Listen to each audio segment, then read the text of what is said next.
Yeah, that's much better. Hey guys, it's Dakota. Just got back from the ROH wrestling event. Man, it was super fantastic. As you see, rocking Adam Cole's shirt today.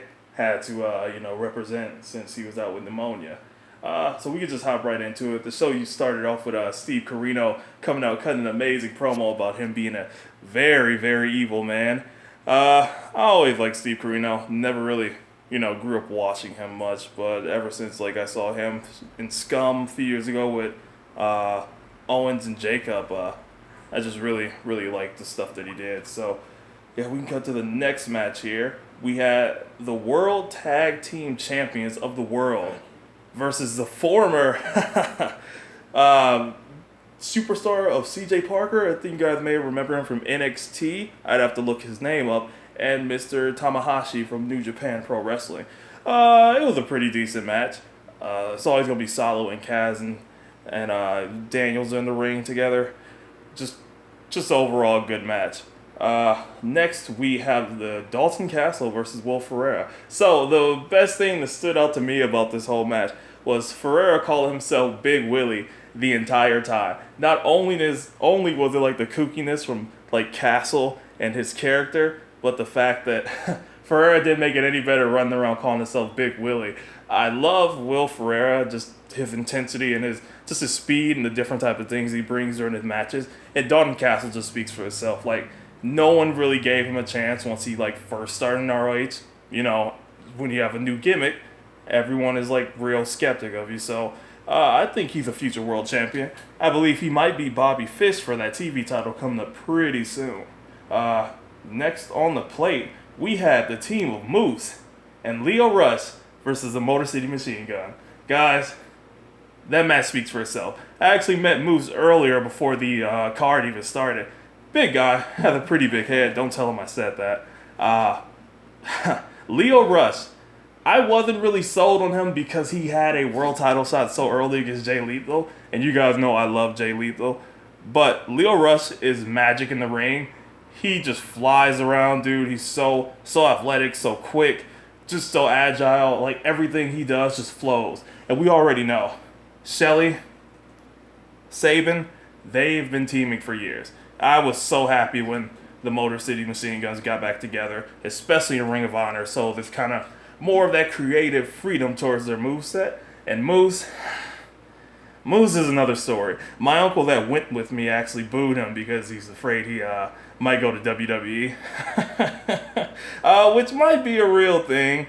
But I like Moose, and I hope that he stays there. But the match was really great, fast-paced. Machine Guns, of course, pretty much carried the entire thing. Rush did his thing. Moose, his little high spots drop kick. It was a really good match. Next up on the plate, we had Donovan Dijak versus Trent Beretta. I love, if you ever wanted someone to model, your body off of, it's probably going to be Trent Beretta. Literally, that man has, a Greek god body. You just literally see him walking, and it's just the guy on the beach that all the chicks run to. That's Trent. Him and Dijak had to kind of rebrand himself with Prince Nana. Especially after leaving the House of Truth. It was a little bit of a limbo point for him. But he seems to be doing a lot better. I mean, his little in-ring antics are pretty funny. Just the random, chokes to the neck, like how Kane and Taker used to do back in the day. Those devastating choke slams he does on the apron and just randomly, backbreakers with choke slams. It's ridiculous. Dijak is a pretty good dude. I'm looking forward to see what they can do with that big guy because usually a lot of big guys get lost in the shuffle, but Ring of Honor is really good at keeping all their guys chasing after a common goal like the world title. Oh, yes. We had, before intermission, a fatal four-way survival match between Elgin, ACH, O'Reilly, and Roderick Strong. When I say there were two This Is Awesome chants during the night, that was one of those chants. Freaking just all those guys are phenomenal. ACH, I love him just because he loves anime and he portrays that when he comes down to the ring. All the anime geeks know that. They love him for it. Freaking Roderick Strong, I'm not really a fan, unfortunately, but I can say that he gets his shit done in the ring. every time he gets in there. He literally no wasted motion. You kick out of one thing, he puts you in another. You counter one thing, he goes right behind you to do something else. Like Roderick Strong is the freaking beast. Kyle O'Reilly, I love Kyle. He's a future champ one day. He actually next in line for a world title shot. Depending on who wins between Briscoe and Lethal at Best in the World on the 24th of June. So I'm looking forward to see that. And Elgin speaks for itself. Former world champ, soon probably to be back on that mountaintop one day. Spent a lot of his time in New Japan recently, tag teaming. But I'm glad to see him back in ROH, helping to put on some good matches. It was just a non-stop hard-hitting match for about 15, 20 minutes or so. Those guys really gave it all. Yeah, I love that match. Then we went to intermission. After that, BJ Whitmer comes out to the ring and cuts a promo about how he is an evil man. We all know Carino is facing Whitmer at Best in the World on June 24th. He had these big bouncer dudes, and just some Milwaukee locals, bring him out. Bring Carino out, freaking blindfolded, hands cuffed, just talking some crap to him. Normal BJ stuff. We all hate him for it, but that's what BJ's known for.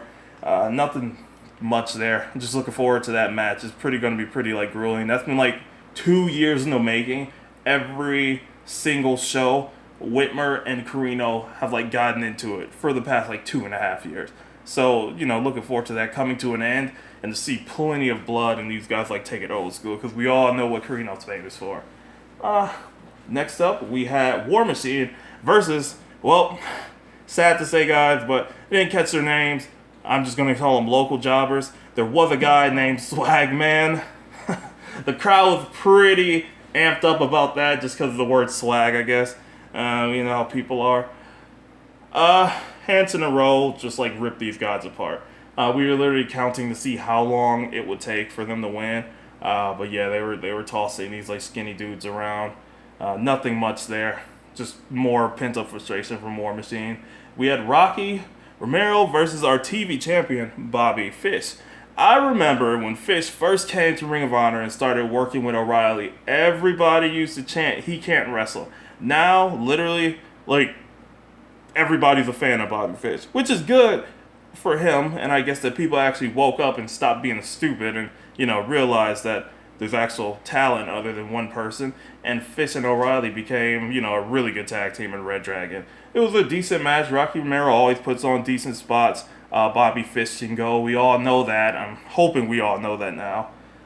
Yeah, just pretty much just a fast-paced match of just technical skills. A lot of random submissions.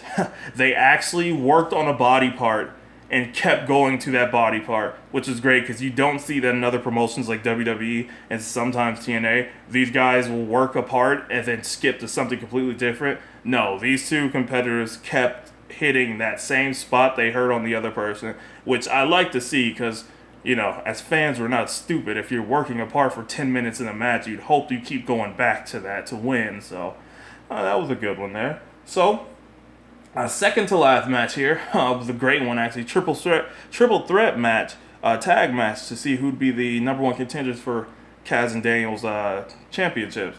So, Silas Young and Beer City Bruiser, I'm sorry, Milwaukee people, versus the Briscoes versus All Night Express. That match was really, really good. A lot of high points in there, man. Silas and Bruiser, whenever they come to Milwaukee, there's always an ovation for them. They may play the heel role, but they I know they love it deep down. Funny thing is, Young and the Bruiser actually came out on top in that match, so they earned themselves a world tag team match in the future, which is going to be really good. I don't know if they're going to win it or not, but we will see. Actually, the Addiction came out and attacked them at the end of the match, but they reversed it, got their little Milwaukee pop. It was all good. We were all chanting, we are average. That's what Silas told us a couple years ago. We're sticking by it. We love our guys, and yeah, just hope for more Milwaukee products in the future and other promotions. And last but not least, you have the greatest world champion of this generation, hands down, Jay Lethal, and Colt Cabana versus the Bullet Club, Young Bucks. That just speaks for itself, guys. I mean, like, Lethal has been running strong for about 3 years now, whether it's been with the TV title or with the world title. Like, he's on top of his game here. You bring back a Colt Cabana, which still has a lot going for himself, can still go in the ring, still put on really good matches. He's not all comedy. And then you have the Young Bucks, which the Young Bucks are all like one of the best tag teams in the world, hands down. Yeah, it's a really exciting match. Just the antics of like Jay Lethal and Colt Cabana just like not getting along at all. Just the Young Bucks like fluidity, and they're just tag team. They've been going for years together, so it's really good. Crowd chanted super kick every 5 seconds. They got a lot of high points flying. Lethal ended the match with a double lethal injection actually on both of the Bucks. That ended the match there. Lethal picks up the victory. Him and Cabana stand in the ring, arguing who's better, shaking hands. I just want to say Lethal by far is like the best champion in most of the mainstream promotions. I mean, like, you have Reigns, and I just heard that Lashley won the belt tonight. You have Lashley. Lashley's great too. Reigns is good in his own right. But man, like, Lethal is just on a whole nother level. Like, promo-wise, wrestling-wise, he's like just rolling, taking the company to new heights. I am going to be, really, really, really, really surprised as he knocks him off his game. If anybody is right now, I suggest it might be Briscoe on the 24th at Best in the World. Or if he doesn't, maybe Adam Cole comes afterwards, because they're all gunning for him. That's the best part about Ring of Honor. No one's afraid of each other. They all go after each other. They all want a common goal of being world champion. So that was ROH Milwaukee, ladies and gentlemen. It was a really good event here. I don't know when they're coming back, but I will be on the lookout. You guys should really, if you haven't gone to a Ring of Honor event, please go. Turner Hall Ballroom right downtown across the street from the Bradley Center. Tickets aren't really that much at all. Anywhere you sit is a great seat, regardless. So you can sit like 5 rows back. You're still going to be able to see. It's a really good event. Homely people, Milwaukee folks. Just come out next time. Just be on the lookout. I'll probably post on the website if I know the date that they come back so everyone can be aware of it. But yeah, thank God for listening, and I will catch you later. See ya.